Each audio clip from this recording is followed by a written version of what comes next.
We had a very constructive conversation. We appreciate the Trump administration facilitating this literally in the last minute. And we're grateful. We listened, we communicated, and we look forward to further conversations. Who did you speak with exactly?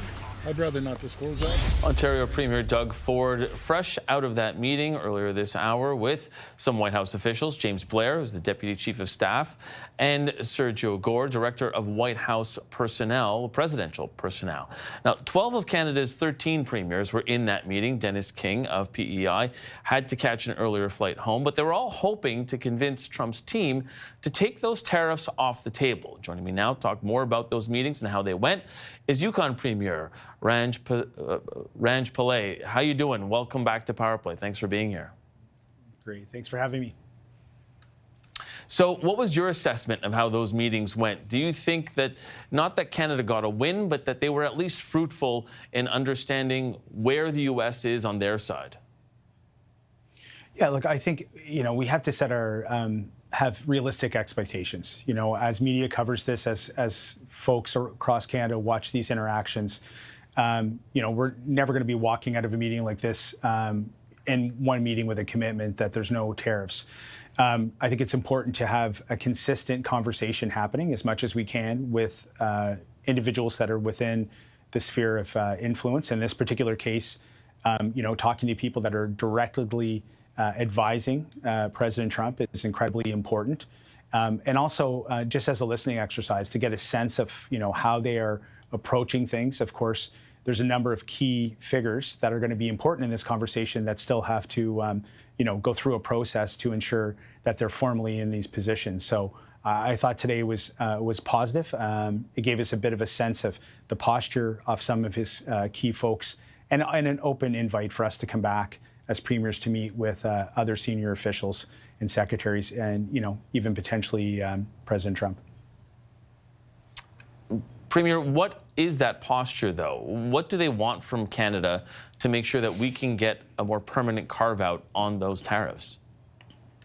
Yeah, well, I think it's not just about Canada. For anybody who's been around government, when you move into government, whether it's at a municipal level, provincial, federal government, you always want to walk in and make change. And when you get into government, you quickly understand that to make a wholesale change, you have to make some drastic decisions. So, usually you finesse that, you try, policy by policy to make those changes. And this government is committed to absolutely, switching the way things have been done in the past. And I think even where they're looking globally, relationships, all relationships, even though we have a special relationship with them, I think we have to work really hard and we have to work fast, both at the territorial and provincial levels, but at the federal level. And we have to be able to have proposals ready to go. Their Secretary of Commerce, of course, has to go through a process to ensure they're in their job. But I think it's going to be incredibly important for us to be ready with a series of proposals, because we know that this is a president that, when negotiating, always wants to win. And you have to be thoughtful and innovative in what we're going to put forward, and I think that's going to be key. But doing things the way that we've always done, I really think, from my perspective, would be a real challenge going forward. So we have to, again, be incredibly innovative on how we think this relationship will go moving forward. Premier, you mentioned that you have proposals that have to be put forward. What exactly have to be in those proposals, and by when?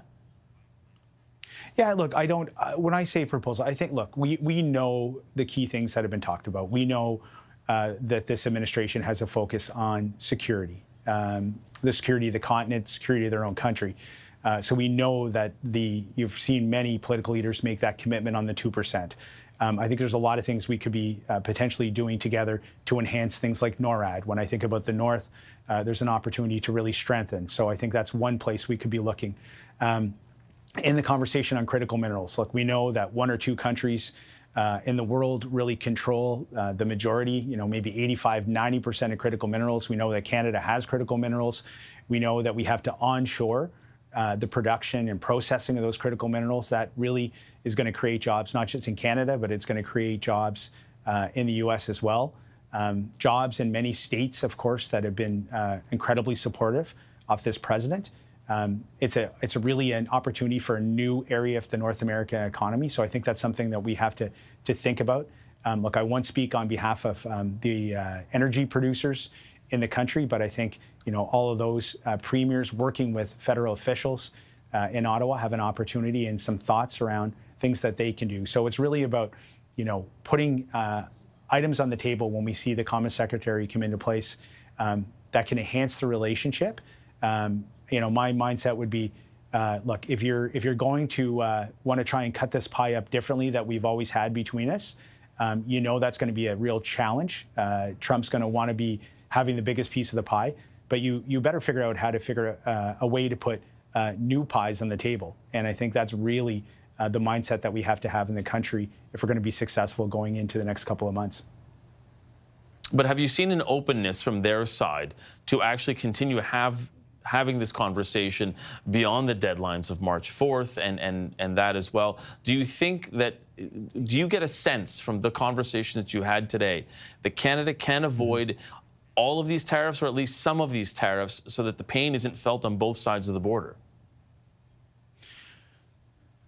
What I guess the key point that I will take away from my perspective is that the people around the president know that this president likes to negotiate and to put deals together.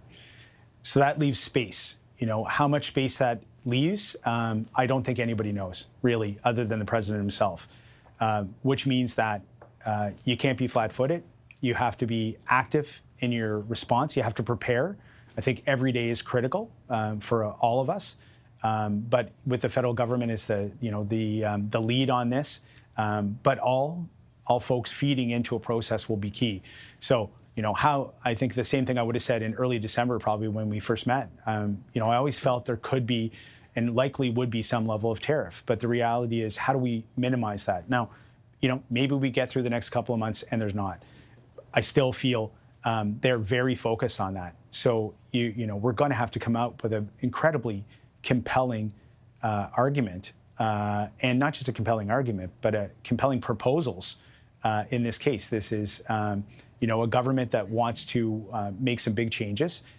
They have a feeling about their relationship with everybody in the world, and they are there's a lot of resolve there. And so I thought it was. Today it was positive in the sense that you're sitting there with individuals that are as close pretty much as you can get to this president, and very open, very frank, but positive about, of course, the relationship and, of course, the view of the president towards Canada, which is incredibly, incredibly positive. Okay, unfortunately, we're going to have to leave it right there. Yukon Premier Ranj Pillai, thank you so much for joining us from DC. We really appreciate it. Yeah, thank you for having me.